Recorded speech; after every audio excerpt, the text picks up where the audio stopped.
Potensi sumber daya alam Indonesia. Potensi sumber daya alam di Indonesia terbagi menjadi 6. Yang pertama, sumber daya udara, sumber daya tanah, sumber daya air, sumber daya hutan, sumber daya tambang, dan sumber daya laut. Kita bahas satu persatu ya, yaitu potensi sumber daya alam udara. Apa itu udara? Udara tidak tampak mata, tidak berbau, dan tidak ada rasanya. Kehadiran udara hanya dapat dilihat dari adanya angin yang menggerakkan benda-benda seperti pohon yang tertiup angin, air yang bergelombang. Fungsi udara. Udara berfungsi yang pertama sebagai sumber pernapasan manusia dan hewan. Manusia dan hewan membutuhkan udara untuk bernapas.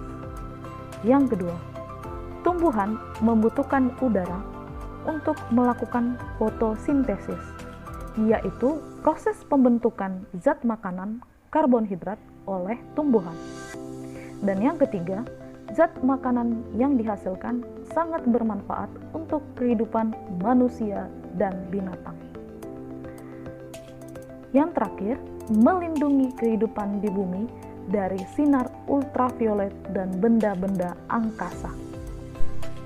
Potensi sumber daya yang kedua yaitu sumber daya tanah. Tanah biasanya digunakan manusia yang pertama untuk bercocok tanam, yang kedua membangun rumah, dan yang ketiga membangun jalan atau sarana prasarana yang lainnya. Bahan induk pembentuk tanah yaitu berasal dari batuan. Batuan yang bisa membuat tanah terdiri dari batuan sedimen dan batuan beku, yang kemudian kedua batuan ini nantinya berubah menjadi tanah akibat proses pelapukan. Tanah memiliki tingkat kesuburan, yaitu yang pertama tanah subur, tanah kurang subur, dan yang ketiga tanah tidak subur. Tanah subur adalah tanah yang berasal dari abu vulkanik gunung. Tanah subur dapat ditanami berbagai macam tumbuhan. Contohnya, tanah aluvial dan tanah potsolik terdapat di Pulau Jawa, Bali, Nusa Tenggara, dan sebagian Kalimantan. Sementara tanah kurang subur adalah tanah yang tidak dapat ditanami tumbuhan. Contoh, tanah pasir, tanah gambut, dan tanah kapur. Terdapat di Pulau Jawa, Sumatera, dan Sulawesi. Dan yang terakhir, tanah tidak subur adalah tanah yang tandus dan sama sekali tidak dapat ditanami tumbuhan.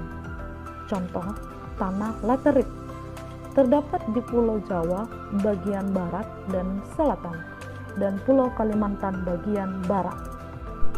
Sumber daya yang ketiga yaitu sumber daya air. Penting kalian ketahui, air di atas muka bumi tidak akan pernah habis karena adanya siklus hujan. Lalu, bagaimana cara untuk memperoleh air ya?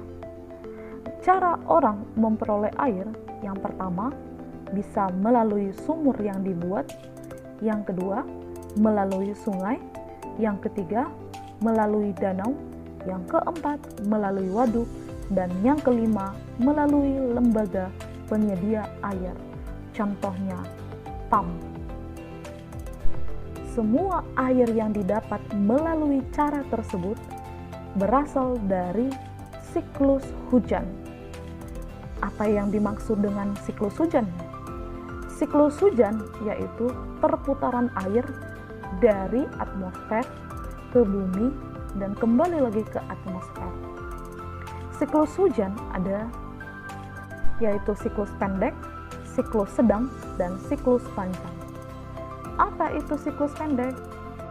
Siklus pendek adalah perputaran air yang diawali dari air laut yang mengalami penguapan, kemudian penguapan tersebut menghasilkan butir-butir air dan mengalami kondensasi. Selanjutnya, karena awan tersebut telah memberat, akan turun menjadi rintik-rintik hujan di atas laut. Yang kedua, siklus sedang. Siklus sedang hampir sama dengan siklus pendek, namun ada perbedaan, di mana nantinya awan yang telah terkondensasi akan dibawa oleh angin ke atas daratan, sehingga awan yang telah terkondensasi tersebut nantinya turun menjadi rintik-rintik hujan di atas daratan, tidak lagi menjadi jatuh di atas lautan, tetapi turun di atas daratan, kemudian diserap oleh tanah dan kembali lagi ke air laut. Yang ketiga yaitu siklus panjang. Siklus panjang diawali dari proses penguapan air laut, kemudian terkondensasi menjadi awan.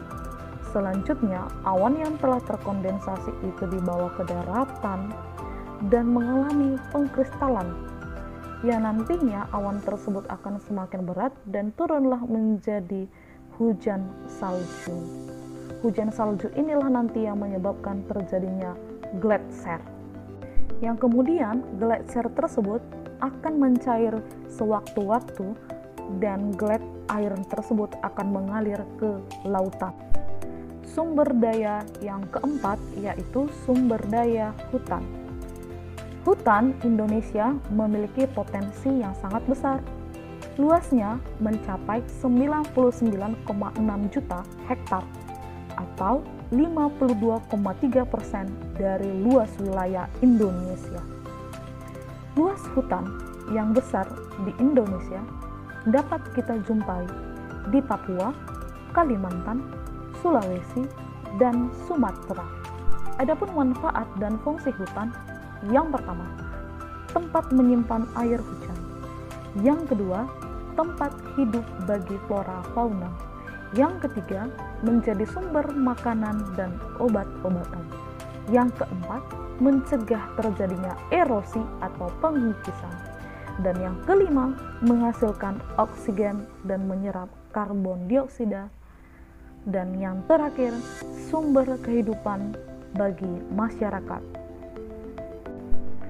Sumber daya tambang. Sumber daya tambang merupakan sumber daya alam yang berasal dari perut bumi dan tidak dapat diperbarui. Contohnya yaitu granit, emas, batuan, gasal, dan masih banyak lagi yang lainnya.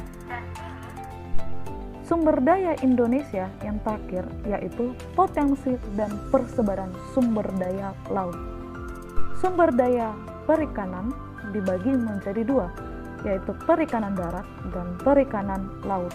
Selain perikanan, potensi sumber daya laut yang selanjutnya yaitu ekosistem hutan mangrove. Hutan mangrove adalah hutan yang tumbuh di pantai, biasanya terdapat di teluk dan muara sungai dengan ciri-ciri. Yang pertama, tidak terpengaruh iklim. Yang kedua, dipengaruhi pasang surut. Yang ketiga, tergenang air laut. Yang keempat, sumber tanah rendah di pantai. Dan yang terakhir, tidak mempunyai struktur tajuk. Hutan mangrove tersebar di pesisir barat Pulau Sumatera, Pulau Papua, Kalimantan, Sulawesi, dan sejumlah pulau kecil lainnya. Hutan mangrove memiliki dua fungsi, yaitu fungsi ekologis dan fungsi ekonomis. Fungsi ekologis dari hutan mangrove adalah sebagai tempat tinggal untuk makhluk hidup seperti ikan dan sebagai penahan gelombang agar pantai tidak terkena abrasi laut secara langsung. Sementara fungsi ekonomis dari hutan mangrove yaitu bisa dijadikan tempat wisata dan tumbuhan yang hidup di mangrove memiliki kayu yang bisa dijual untuk dijadikan kerajinan maupun kayu bak. Potensi sumber daya laut yang lainnya yaitu terumbu karang. Terumbu karang adalah ekosistem di perairan laut dangkal yang sebagian besar terbentuk oleh karang, menjadi tempat tinggal dan berkembang biak, serta mencari makan bagi ikan-ikan dan makhluk laut lainnya.